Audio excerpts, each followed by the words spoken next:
Assalamualaikum warahmatullahi wabarakatuh. Guru kita Al-Habib Munzir Al-Musawwar sudah menjelaskan tentang amar ma'ruf nahi munkar. Pemimpin kita baginda Nabi besar Muhammad sallallahu alaihi wasallam adalah tokoh yang paling sukses dalam melaksanakan amar ma'ruf nahi munkar.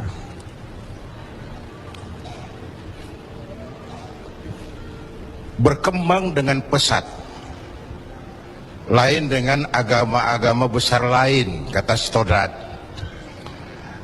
Agama Buddha punya Raja Asoka, agama Persia punya Raja Cyrus, bukan Cyrus Sinaga, Cyrus. Agama Kristen punya Raja Konstantin. Mereka ini raja-raja besar dan berkuasa yang menunjang agama yang dianutnya dengan segala daya dan dana, dengan segala kekuatan dan kekuasaan. Lain dengan baginda Nabi.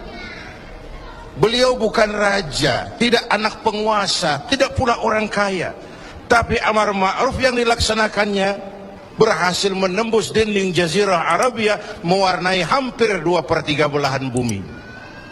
Nah, saya mau ambil porsi apa landasan beliau dalam melaksanakan amar ma'ruf dan nahi munkar sebelum ke arah yang tadi sudah ditanyakan Saudara Agung. Pertama, landasannya adalah siddiq. Apa? Jujur. Sebab bagaimana orang mau amar ma'ruf nahi munkar kalau dia nggak punya kejujuran? Nabi kita itu lidahnya adalah hatinya, ucapannya adalah perbuatannya, perintahnya dia berwibawa, ajakannya diikuti karena beliau pelaksana pertamanya. Keteladanan. Kalau kita gimana mau berhasil amar ma'ruf? Cuma teriak saudara-saudara sedekah, sedekah. Yang teriak buntut gasiran, mbahnya pelit. Jujur. Kata orang tua Melayu gini, wahai saudara, adik dan kakak, peganglah jujur, jangan durhaka. Jauhi bohong, haramkan dusta, supaya hidup tidak ternista. Asik kan? Asik kan? Jauhi bohong, haramkan dusta, supaya hidup tidak ternista. Orang bisnis, modal paling penting adalah kepercayaan. Coba saudara punya kapital miliaran, kalau nggak dipercaya orang, ada nggak yang mau ngasih proyek? Ada nggak? Ada nggak?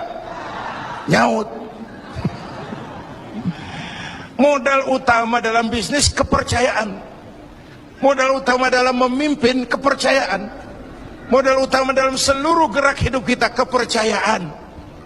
Kalau hidup udah dipercaya, Bu, biar duit banyak juga enak rasanya. Bener. Kalau sudah dipercaya, walaupun duit banyak enak rasanya. Jujur. Bahkan ini modal utama kepemimpinan beliau. Bukan S3, enggak profesor, doktor, enggak, Al-Amin. Orang yang jujur, dan itu yang kita perlukan sekarang. Gayus. Saya lihat bukan saja kasusnya aneh, penanganannya juga aneh. Orang sekali bergayus bisa ngobok-ngobok semuanya. Sekarang banyak yang telinganya pada merah, matanya pada pedas. Begitu dia nyanyi, bagaimana dia merambah kepolisian, merambah kejaksaan, merambah kehakiman. Lalu penanganannya juga aneh. Kayaknya mau terfokus kepada kasus Gayus ya, padahal yang terbesarnya adalah mafia hukum dan mafia pajak. Kan itu soal yang paling besar ini. Kita perlu jujur, jangan ada dusta di antara kita.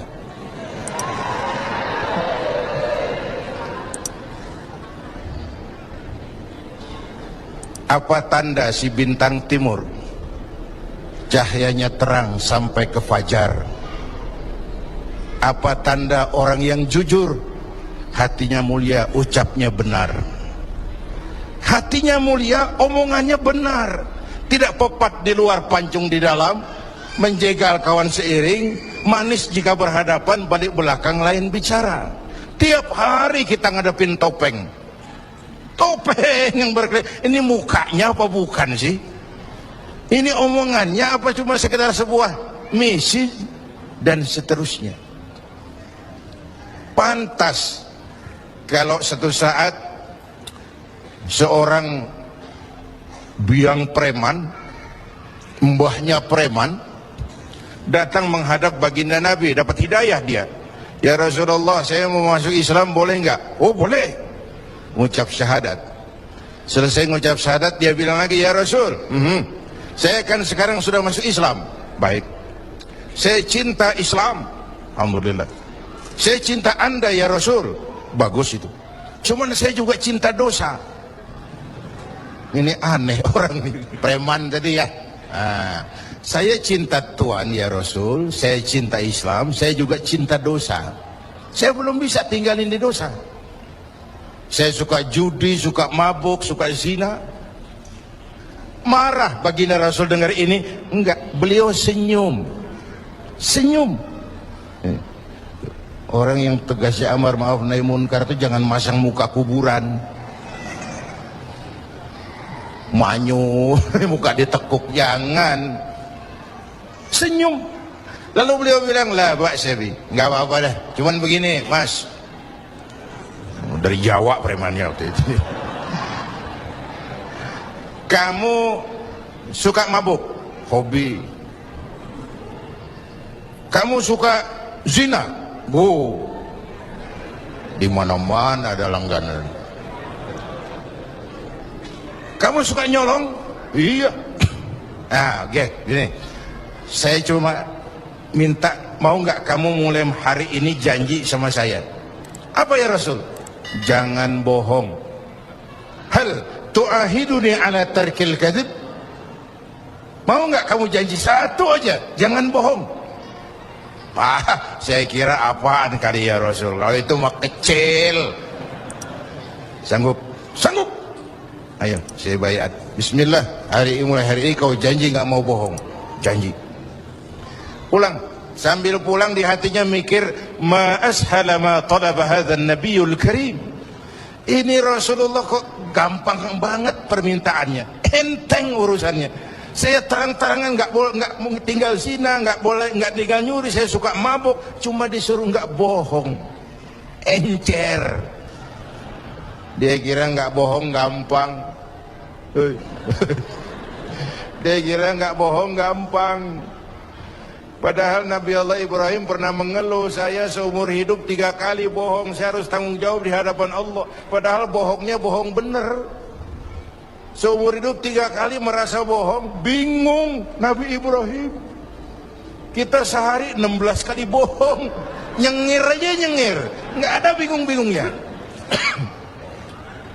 Udah, sambil pulang, hari berganti minggu, minggu pergi, datanglah bulan. Satu hari dia lagi jalan nih si preman nih, mantan preman nih, ngelihat perempuan cakep, kenalan, dibawa ke rumah, masuk ke kamar, hampir terjadi.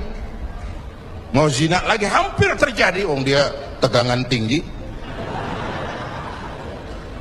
hampir nyaris.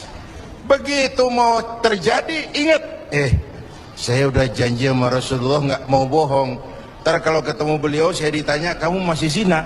Nyautnya bagaimana? Nyautnya gimana?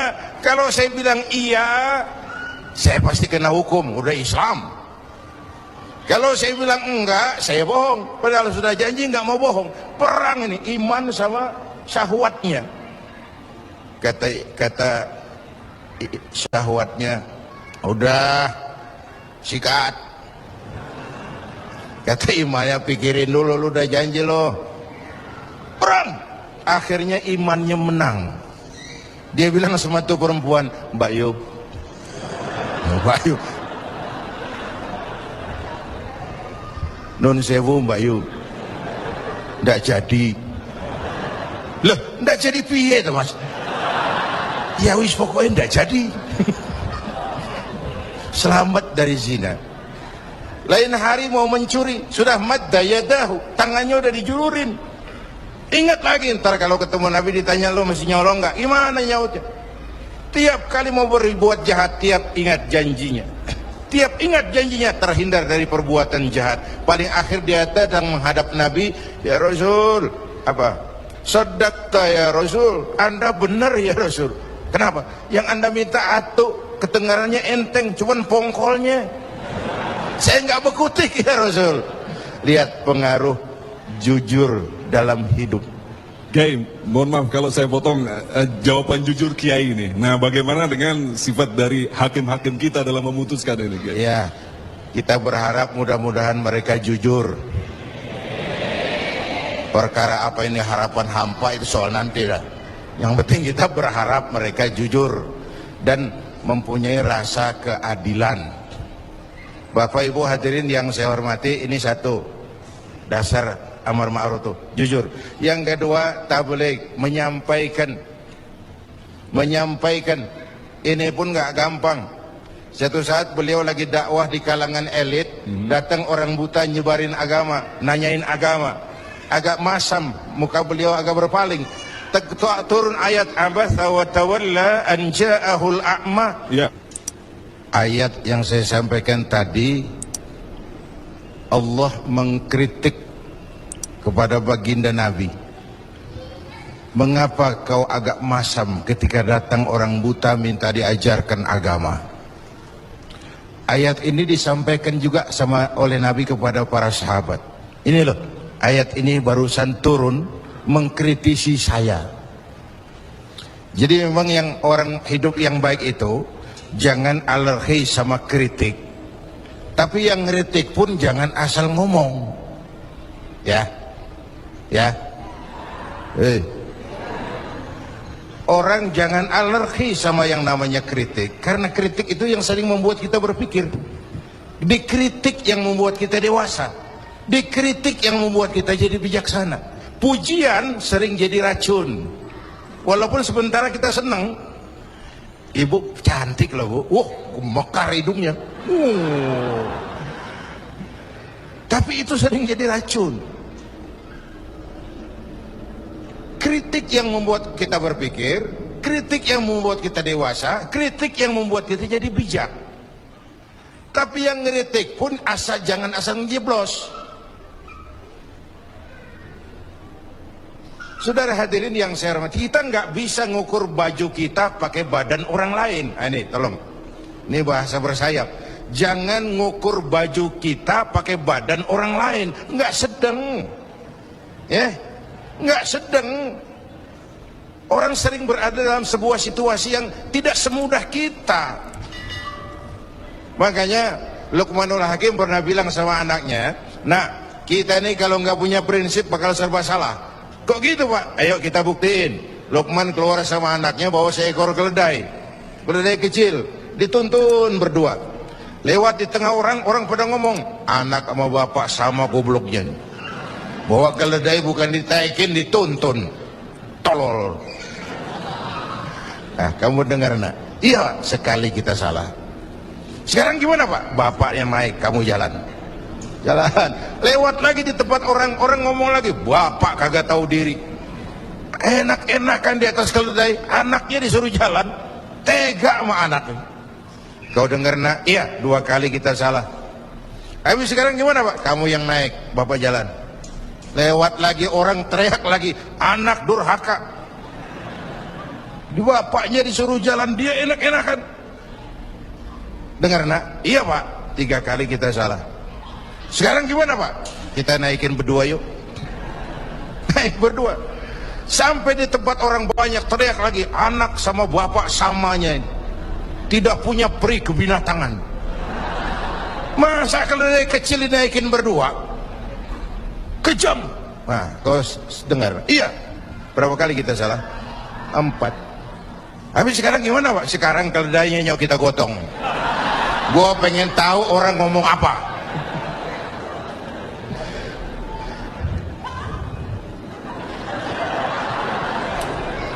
Begitulah Bapak Ibu hadirin, tanpa sebuah prinsip kita sering terombang-ambing. Makanya kita rakyat ini kudu punya filter.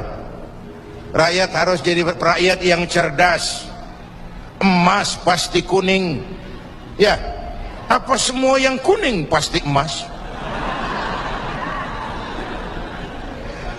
Rakyat harus cerdas. Ini nyengir tapi mikir nih, ya. Bapak Ibu hadirin yang saya hormati, karena itu kembali kepada sifat menyampaikan, apalagi yang menyangkut hak orang banyak.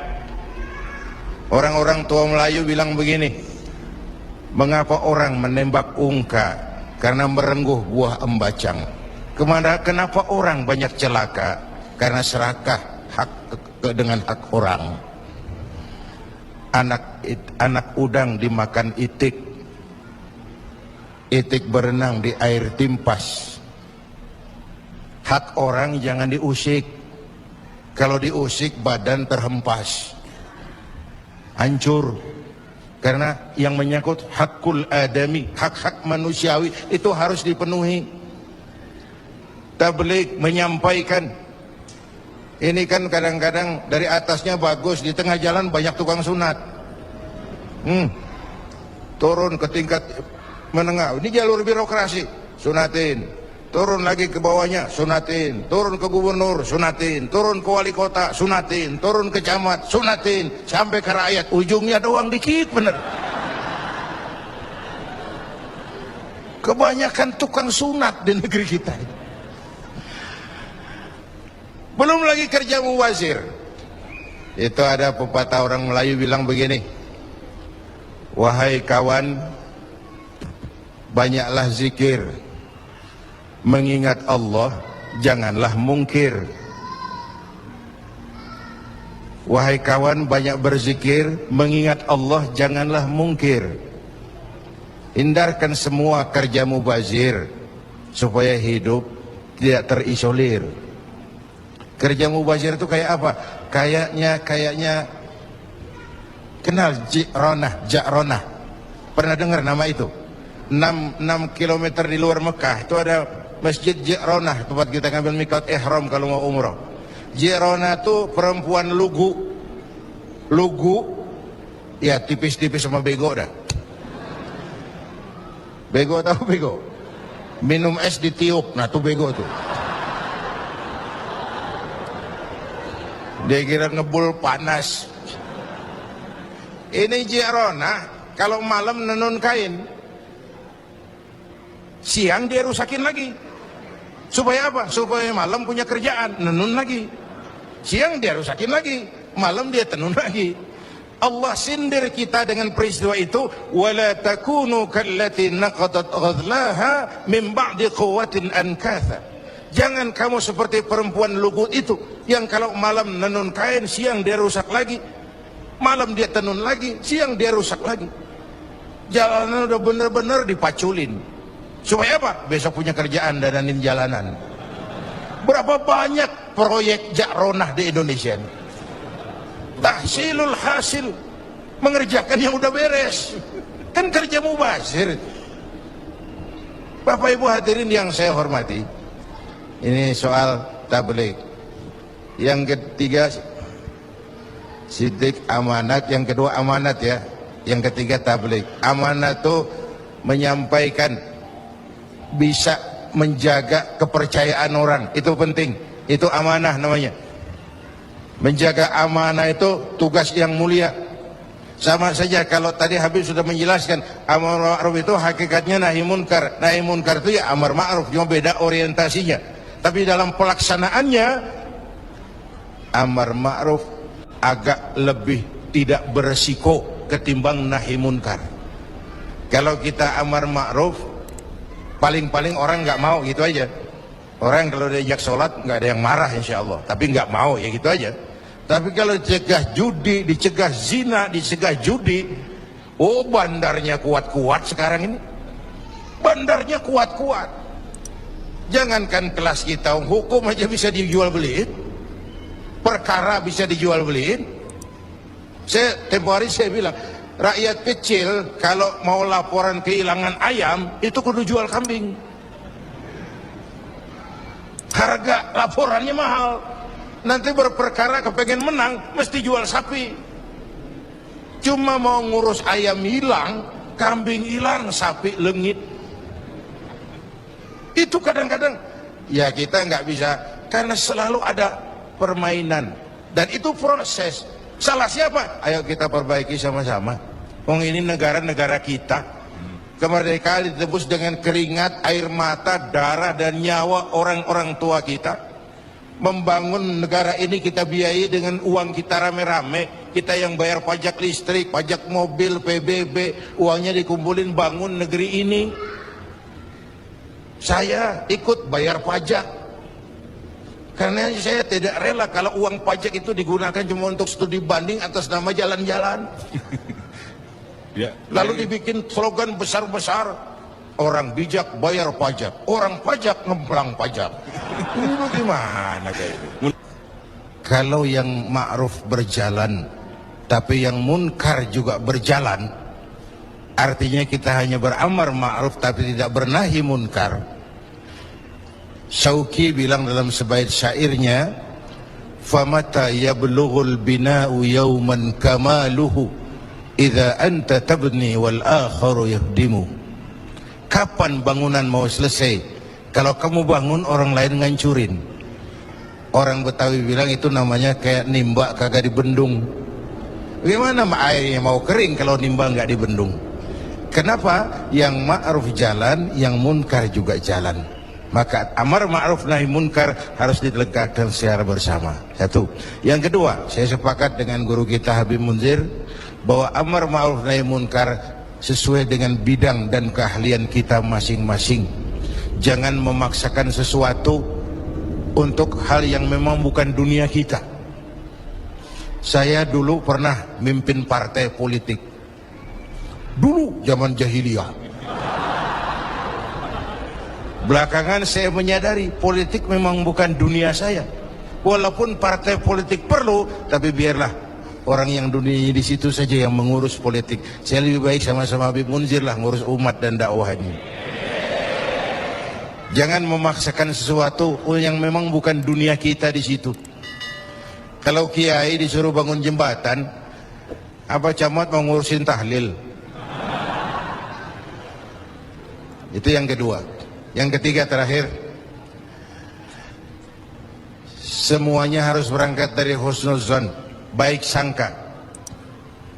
Apa yang terjadi oleh tokoh lintas agama dan sikap Bapak Presiden, kita jembatani dengan husnuzon. Kita percaya pemerintah pasti punya niat baik untuk mensejahterakan rakyat. Kita juga percaya tokoh lintas agama punya tanggung jawab moral. Mereka memberikan teguran bukan karena benci pemerintah, tapi ingin melihat negara ini berjalan dengan baik. Saya ingatkan waktu PSSI lawan Oman, itu ada penonton yang namanya Ardi turun ke lapangan, tendang bola ke gawang, untung nggak gol. Waktu ditanya, saya bukan benci sama PSSI, saya bukan mau ngacoin pertandingan, saya cuma greget kenapa sih nggak gol-gol PSSI ini, penalti aja meleset, capek saya greget. Nah, karena itu saya percaya para tokoh lintas agama punya niat yang baik, ingin melihat negara ini berjalan dengan transparan. Kita juga percaya pemerintah punya niat baik untuk mensejahterakan rakyat. Cuma tentu ada berbagai kendala dan diperlukan kesungguhan dan kejujuran. Sekali lagi, kesungguhan dan kejujuran. Jangan ada dusta